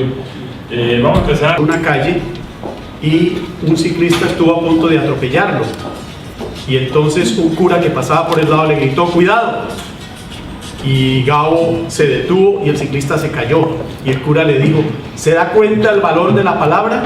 De ahí en adelante Gabo escribió acerca de la palabra y dice que los mayas eligieron la palabra como uno de sus dioses. Esta semana nuestro querido amigo Fabio Andrade se cayó de la bicicleta, no tenía un cura al lado. La otra anécdota muy breve también es que en 1986 tuve la oportunidad de publicar un artículo en un semanario llamado La Aurora en Dallas, Texas, donde le daba más o menos 20 argumentos a la Real Academia de la Lengua Española, que nunca me iba a escuchar por supuesto, para eliminar la letra H del alfabeto. 11 años después leo un artículo donde Gabriel García Márquez revoluciona en Zacatecas, México, una conferencia sobre la lengua española donde propone que se elimine la letra H. Me alegró mucho la coincidencia y entonces decidí investigar la dirección de su casa y le mandé mi artículo. Por supuesto, la esperanza era que nunca me contestara. Como 6 meses después me llegó un sobre, no firmado por Gabo, pero me llegó un sobre con estas 3 líneas que dicen: no dije que se elimine la H, sino las H's rupestres, es decir, las que nos vienen de la edad de piedra, no muchas otras que tienen algún sentido o alguna función importante, como en la conformación del sonido che. Me alegró mucho recibir el sobre, no lo firmaba Gabo, ni por supuesto me imagino que su secretaria o secretario lo contestaron, pero realmente una anécdota muy bonita, porque él hizo una propuesta enorme para hacer cambios en el abecedario de nuestra lengua, que todavía no han sido tenidos en cuenta, pero que seguramente después de su muerte le harán gloria también con ello. Muchas gracias. Gracias. Voy a compartir con ustedes algo que me llega muy personalmente. Mi padre y Gabriel García Márquez crecieron juntos en el municipio de Sucre, en esa época del departamento de Bolívar. Mi padre había nacido allí y allí llegó don Gabriel García como telegrafista, venía de la Cataca y se instaló allí en el municipio de Sucre. Ellos crecieron juntos, después fueron a estudiar juntos en la Universidad de Bogotá, compartieron residencias estudiantiles y actividades cuando eran muchachos, y les tocaba también compartir momentos, me imagino que deben haber sido divertidísimos, en estos barcos fluviales que transportaban pasajeros desde la costa atlántica hasta La Dorada, para después hacer el camino hasta Bogotá y entrar a la universidad. Mi padre participaba en actividades de estudiantes, manifestaciones de tipo político en plena hegemonía conservadora en los años 40 en Bogotá, y consiguió que lo expulsaran de la universidad. No supo qué hacer y terminó yéndose a estudiar a Brasil, donde se graduó y regresó a Colombia a instalarse en Barranquilla.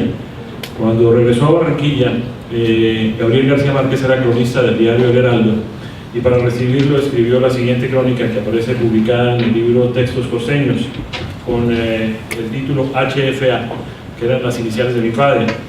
No quiero desaprovechar la oportunidad que me ofrece la llegada de un viejo y grande amigo, Humberto Flores Álvarez, para ejercitarme en la difícil redacción de la nota social y cumplir al mismo tiempo con el deber de ser uno de los primeros compatriotas que saluden a este gigante con cara de niño que regresa al país después de haber permanecido cerca de 6 años en Río de Janeiro.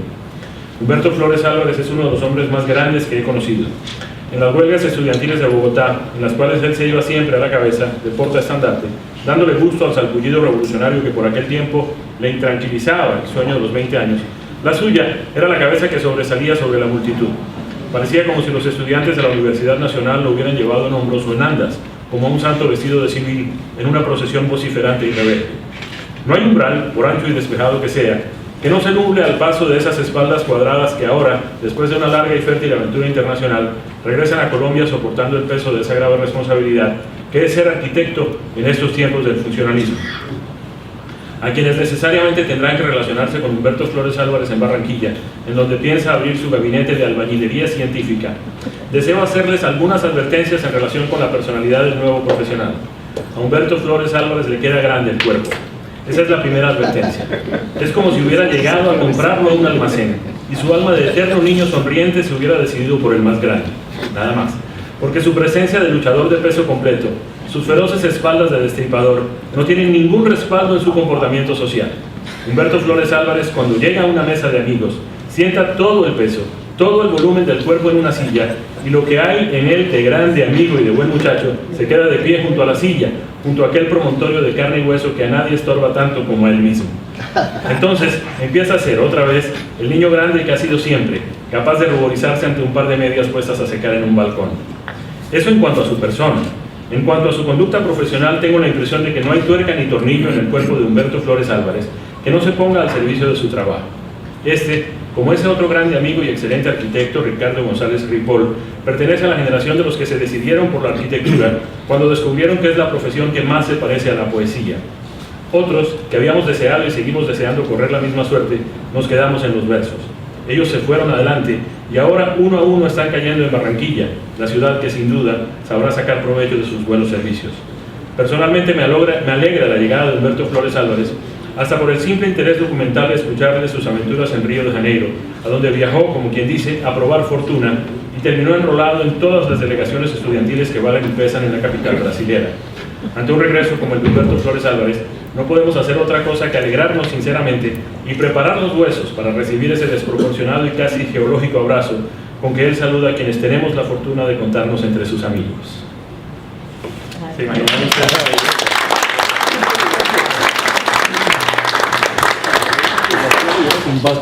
Alexis. Bueno, cuando Fabio me pidió que viniera a este encuentro tan emocionante para compartir con los amigos aquí, con este panel tan distinguido, se me ocurrió decir dos cosas nada más. Una, contar que cuando yo era joven, estaba viviendo en Barcelona, España, en tiempo del franquismo, y una noche allí en la Rambla de las Flores estaban Gabriel García Márquez, Mario Vargas Llosa y un escritor mexicano muy importante que se llamaba Sergio Pitol, y yo me quedé viéndolos así como quien ve un amor imposible, pues la novia inalcanzable, y desde luego no me atreví a acercarme porque era como un sacrilegio, y ese es el recuerdo hermoso que tengo, esa imagen hermosa de esas tres grandes figuras de nuestras letras allí reunidas en Barcelona, en los tiempos en que Barcelona no tenía esos afanes antiespañoles necios que tiene ahora, y el idioma español florecía allí junto con el catalán.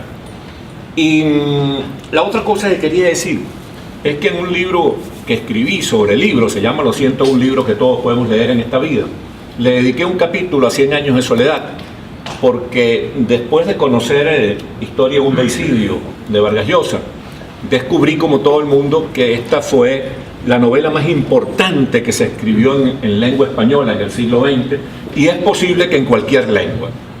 Incluso hay gente que hace una conexión entre el Quijote y 100 años de soledad. El poeta Abel Ibarra, que está aquí con nosotros, hace esa conexión más bien con el Buscón de Quevedo. Pero en todo caso, la idea es que así como solo un hombre como Cervantes pudo haber escrito el Quijote, un hombre que vivió tantas vidas, que fue tantos hombres a la vez, del mismo modo, solamente un hombre como García Márquez podría escribir 100 años de soledad, una novela realmente perfecta. Él dice, no sé si te acuerdas, Jaime, que en un momento de la novela, él dice que Melquíades era un tipo capaz de ver el otro lado de las cosas. Y García Márquez tenía esa capacidad innata.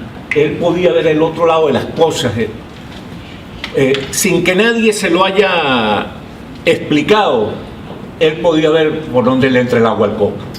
Nuestra colega Nora Correa, que debe estar muy contenta también leyendo que el periodismo es la profesión más hermosa del mundo, nos ha traído, a nombre de la señora Marta Jaramillo, nuestra cónsul, el libro de condolencias que está pues, a disposición de todos quienes vayan al consulado. Pues hemos tenido el privilegio de que lo traigan hoy aquí para que todos nosotros podamos traer nuestro pésame por el fallecimiento del autor colombiano.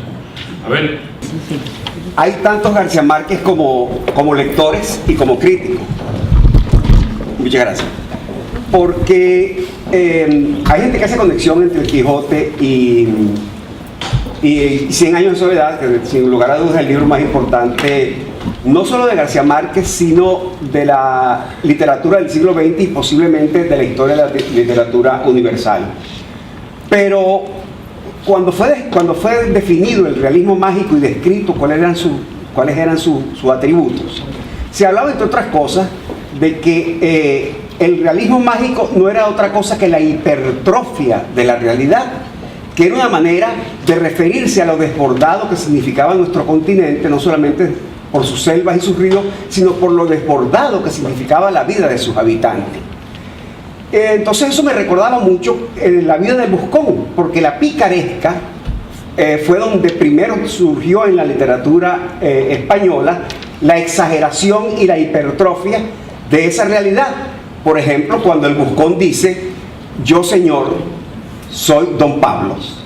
Mi padre, Clemente Pablos, era sastre de barbas y tundidor de mejillas. Sí, esto para decir que era sencillamente un barbero, pero para darle cierta elegancia a un oficio el cual no se tiene en muy buena catadura, él hacía esta referencia y decía, además: mi padre tenía un caballo que más por manco que por bien criado hacía la reverencia. De tal manera que esta exageración de las cosas no es más que la búsqueda de eso que decía Alexis, que es buscarle la otra cara que tienen, lo que se oculta detrás del espejo de cada día. Y algo que no se ha dicho, que fue muy importante en García Márquez en todos sus libros, y todos sus libros no son más que el mismo libro dicho desde distintas perspectivas.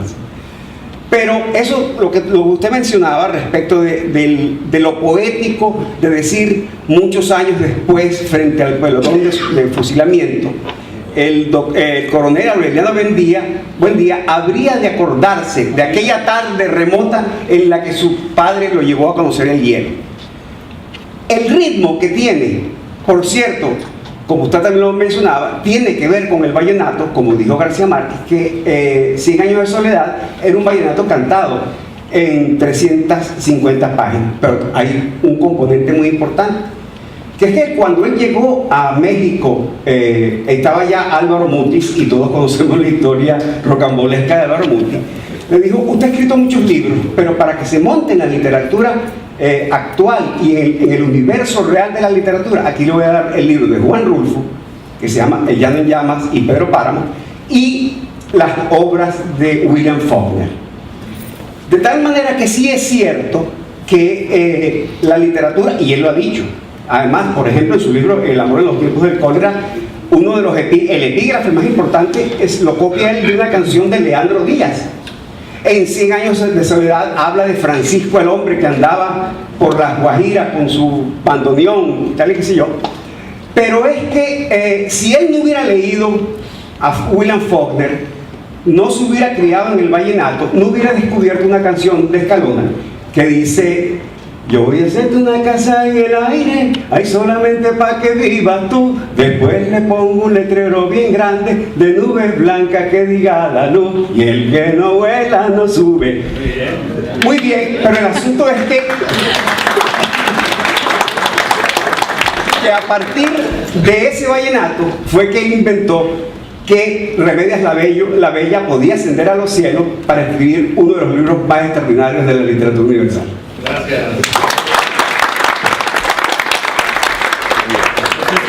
Fernando Piñeros quiere intervenir también.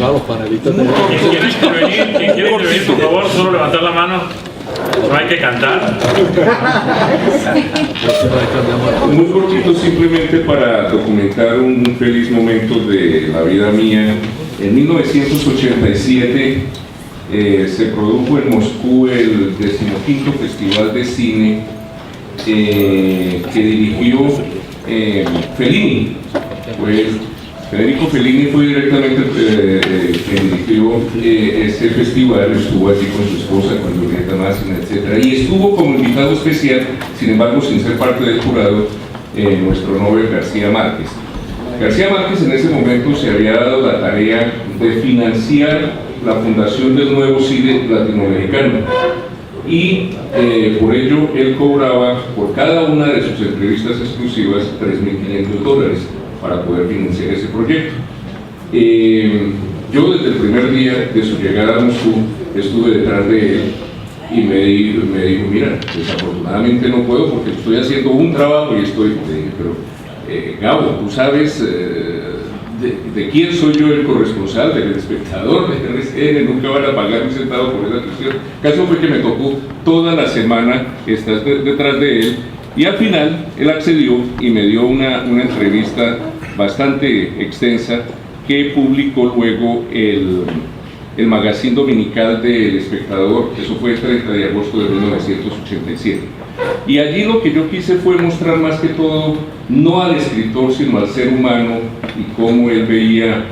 No sé qué tanto lo logré, pero hoy con cierto deseo de recordar aquellos días, lo colgué simplemente las fotos o las imágenes de esa revista en Facebook, y me sorprende a estas alturas cómo una sencilla entrevista pudo haber marcado la vida del entonces muy joven corresponsal del Espectador y de RCN allá en Moscú. Tengo que reconocer primero que con sus palabras me hizo viajero, el deseo de viajar se lo debo a él. Y segundo, que nunca fui escritor, también gracias a él, porque no podría.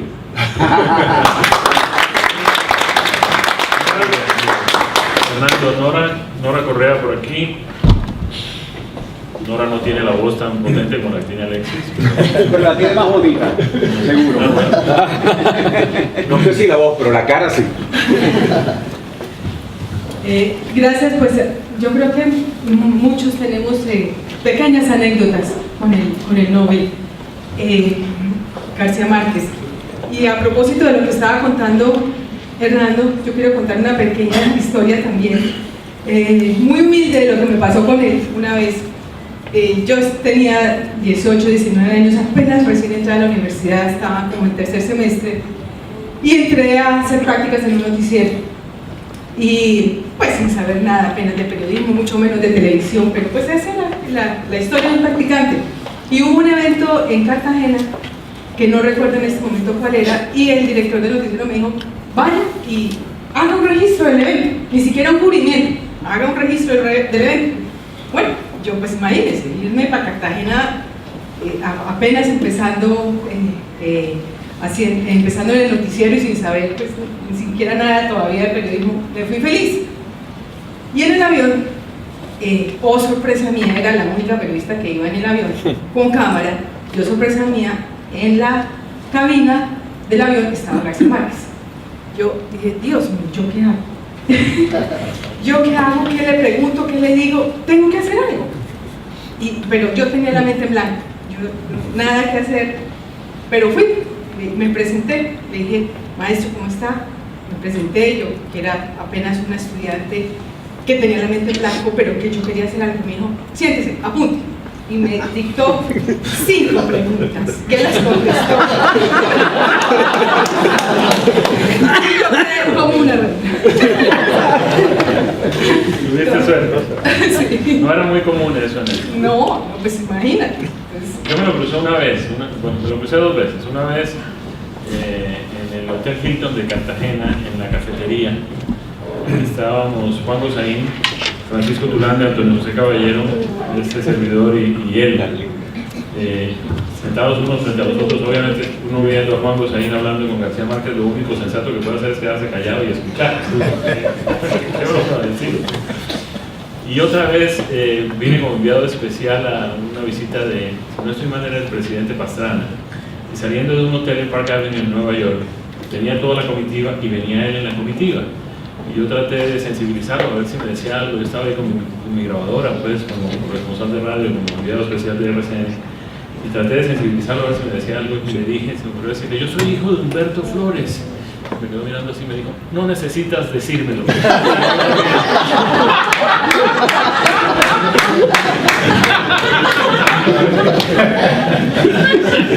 pero ese era un poquito más grande. Roberto, que además fue presidente de la Asociación Nacional de Radiodifusores de Colombia y de América Latina. En cuanto a lo que decía Nora, me hizo recordar algo que Gabo, según me cuentan, digo, en una feria del libro en Guadalajara. Él era sentado en la mesa y todo el mundo hablaba y él no hablaba. Maestro, pero usted ¿por qué no habla? Y yo, pues, yo no hablo, yo escribo. Además, tenemos un video muy interesante que nos preparó Gilberto Castaño, hermano de William, colega de muchos años de RCN Radio y Televisión. Y vamos a ver si Michael está por aquí y lo podemos compartir con ustedes, porque realmente es una pieza muy interesante. Y más adelante Fabio tiene para nosotros. Mientras que él lo conecta, yo aprovecho a agradecerle al panel, a todos ustedes, muchas gracias. Un aplauso para ellos, por favor. Ya varios nos tenemos que ir y también quiero reconocerles, le pido a la señora Consul me acompaña, por favor. Carlita, la foto para Américas, por favor. Y quiero agradecerles a ustedes su participación, especialmente a todos los que nos acompañaron el día de hoy, a los medios de comunicación. Quiero que sepan lo siguiente. Llamé a Univisión Telemundo, les pegué una retacada, porque le dije, aquí si no es un tema cubano y venezolano, están poniendo temas colombianos. Y me excusan, pero es verdad. Esto es un tema muy importante que estuvieran por acá. Y me excusa don Fernando, pero a sus colegas, a Mario Andrés, a Sonia, todos los que están mandando textos, excusándome que no es bajo mi control. Pero definitivamente aquí los medios de comunicación tienen que mejorar. Y voy a hacer una carta sobre esto y espero que ustedes, la comunidad, me apoyen, como me han apoyado anteriormente. Ahora sí en América tenemos en la Junta Directiva un abogado y unos directivos espectaculares que vamos a tomar estos temas, porque estos temas tan importantes, ¿tengo razón o no tengo razón?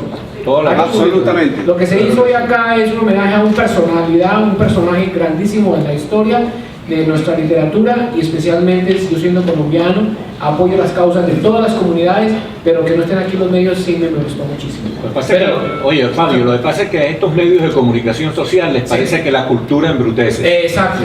Y hablando con Armando, estamos hablando de hacer otra actividad, porque es importante también aquí enganchar y encajar la juventud en la cosa.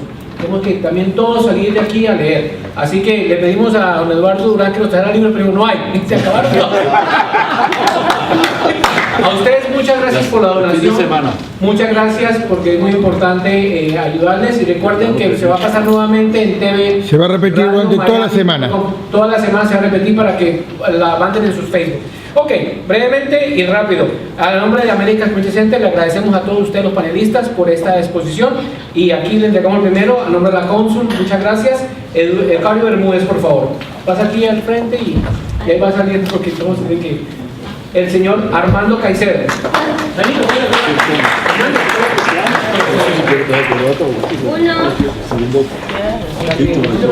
El video están preparando. Yo sigo con el siguiente. Armando Caicedo. Gracias, Lucario. Next. Beatriz Mendoza. Tanto vaya preparándose usted. No me esperen a mí. Beatriz Mendoza. Presente. Muchas gracias. Eduardo Durán.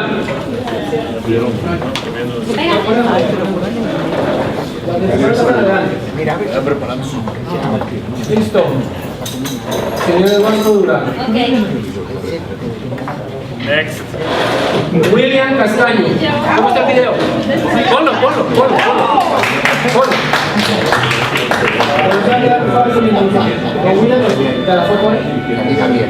¿Quién va viendo el video, por favor? Y con eso cerramos. Tiene una gran sorpresa y quiero agradecer a la Fundación Libre Initiative de César Grajales, muy amable, gracias por la donación. El día de hoy, Libre es una organización que ayuda a muchos casos de la comunidad. Gabriel Rumba Romero. ¡Bravo!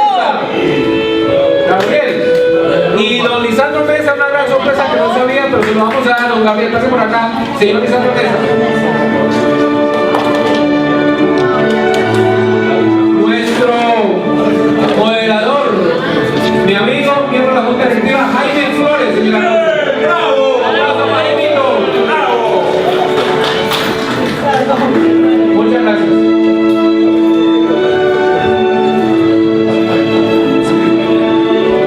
El que quiera este video, se le pide a Michael el link, que con mucho gusto se lo manda. Don Lisandro, muchas gracias. A ver, maestro. Gracias, maestro. La foto primero. La foto con la foto. Certificado se lo vamos a tener.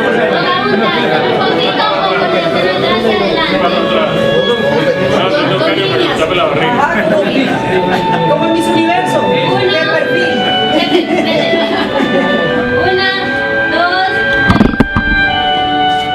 Perfecto. Muchas gracias a todos.